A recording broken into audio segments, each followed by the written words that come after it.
بسم اللہ الرحمن الرحیم نحمده ونصلی علی رسولہ الکریم۔ ماہ رمضان روزے کے بے شمار فوائد اور عظیم حکمتیں، جن میں سے ایک یہ ہے کہ روزے رکھنے سے تکبر اور بخل جیسے بری اور گندے اخلاق سے نفس کا تزکیہ ہوتا ہے، اور صبر، بردباری، سخاوت اور نفس سے جہاد جیسے اچھے عادات و اخلاق کا عادی ہوتا ہے، جس سے انسان اللہ تعالی کی رضامندی اور قربت کا مستحق ہوتا ہے۔ روزے کے فوائد میں سے یہ بھی ہے کہ اس سے انسان کو اپنے نفس کی معرفت حاصل ہوتی ہے اور اللہ تعالی کے سامنے اپنے کمزوری اور محتاجگی کا احساس ہوتا ہے، نیز اللہ تعالی کی نعمتوں کی عظمت کا بھی ادراک ہوتا ہے، ساتھ ہی ساتھ اسے اپنے غریب و مسکین بھائیوں کے فقر و محتاجگی کا احساس ہوتا ہے، چنانچہ وہ اللہ تعالیٰ کا شکر بجا لاتا ہے، اللہ تعالیٰ کی دی ہوئی نعمتوں کو اس کے اطاعت کے کاموں میں صرف کرتا ہے اور اپنی محتاج بھائیوں کے ساتھ غمخوار اور حسن سلوک کرتا ہے۔ اللہ تعالیٰ نے روزے کے ان فوائد کے جانب سے اس آیت میں ارشاد یہ فرمایا ہے کہ یا ایھا الذین آمنوا کتب علیکم الصیام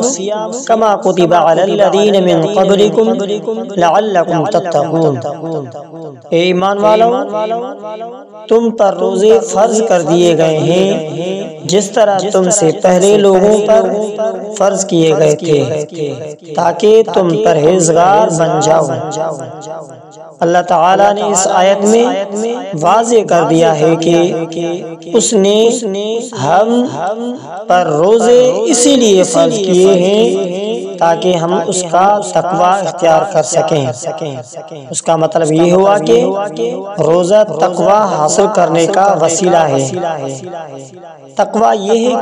کہ اخلاص، محبت، خوف اور رغبت کے ساتھ ساتھ اللہ تعالی اور اس کے رسول صلی اللہ علیہ وآلہ وسلم کی اطاعت کی جائے، بِإِن طور کہ جن چیزوں کے کرنے کا حکم دیا ہے انہیں بجا لایا جائے اور جن چیزوں سے روکا ہے انہیں ترک کر دیا جائے۔ ایسا کرنے سے انسان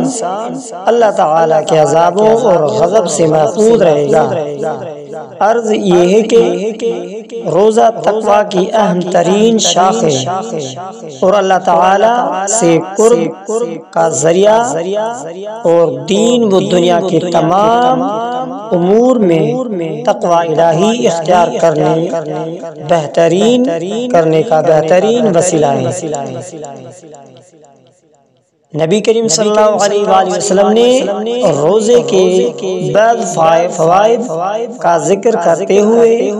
فرمایا، اے نوجوانوں، تم میں سے جو نان و نفقہ کی قدرت رکھتا ہو وہ شادی کر لے، کیونکہ اس سے نگاہیں پست ہوتی ہیں اور شرمگاہوں کی حفاظت ہوتی ہے، اور جو نان نفقہ کی قدرت نہ رکھتا ہو وہ روزے رکھے، کیونکہ یہ اس کے لیے ڈھال ہے۔ آپ علیہ السلام نے اس حدیث کے اندر یہ وضاحت فرمائی ہے کہ روزے دار کے لیے ڈھال ہے اور اس کے طہارت و پاک دمنی کا ذریعہ ہے، کیونکہ شیطان انسان کے خون کے ساتھ دوڑتا ہے، جبکہ روزہ رکھنے سے خون کا دورانیہ کم ہو جاتا ہے اور انسان کو اللہ تعالی کی عظمت کا احساس ہوتا ہے۔ جس وجہ سے شیطان کی گرفت کمزور پڑ جاتی ہے اور ایمان مضبوط ہو جاتا ہے، جس کے نتیجے میں مومنوں کی نیکیاں زیادہ اور برائیاں کم ہو جاتی ہیں۔ روزے کے فوائد میں سے یہ بھی ہے کہ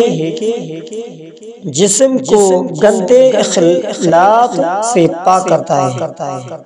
اور اسے توانا اور صحت مند بناتا ہے۔ بڑے بڑے ڈاکٹروں نے اس حقیقت کا اعتراف کیا ہے کہ اور اس کے ذریعے بہت سے بیماریوں کا علاج بھی کیا ہے۔ اللہ تعالی نے قرآن مجید میں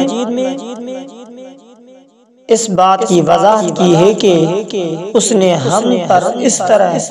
روزے فرض کیے ہیں جیسا کہ پہلے امتوں پر فرض کیا تھا، اور یہ بھی واضح کیا ہے کہ ہم پر ماہ رمضان کے روزے فرض ہیں۔ نیز ہمارے نبی صلی اللہ علیہ وآلہ وسلم نے فرمایا کہ روزہ اسلام کے 5 ارکان میں سے ایک اہم رکن ہے، جیسا کہ اللہ تبارک و تعالیٰ کا ارشاد ہے کہ یا ایھا الذین آمنوا کتب علیکم الصیام کما کتب علی الذین من قبلکم لعلکم تتقون ایاما معدودات۔ اے ایمان والو، تم پر روزے فرض کر دیے گئے ہیں جس طرح تم سے پہلے لوگوں پر فرض کیے گئے تھے، تاکہ تم پرہیزگار بن جاؤ، اور یہ گنتی کے چند دن ہیں۔ پھر آگے چل کر ارشاد فرمایا شہر رمضان الذی انزل فیہ القرآن ھدی للناس وبینات من الھدی والفرقان فمن شہد منکم الشہر فلیصمہ ومن کان مریضا او علی سفر فعدۃ من ایام اخر یرید اللہ بکم اليسر ولا یرید بکم العسر ولتکملوا العدۃ ولتکبروا اللہ علی ما ھداکم ولعلکم تشکرون۔ رمضان کا مہینہ وہ ہے جس میں قرآن مجید اتارا گیا، جو لوگوں کے لیے ہدایت اور جس میں ہدایت اور حق و باطل کی تمیز کے واضح دلائل ہیں۔ تم میں سے جو شخص اس مہینے کو پائے وہ روزہ رکھے، ہاں جو بیمار ہو یا مسافر ہو اسے دوسرے دنوں میں یہ گنتی پوری کرنی چاہیے۔ اللہ تعالیٰ تمہارے ساتھ آسانی کرنا چاہتا ہے، سختی کا ارادہ نہیں رکھتا۔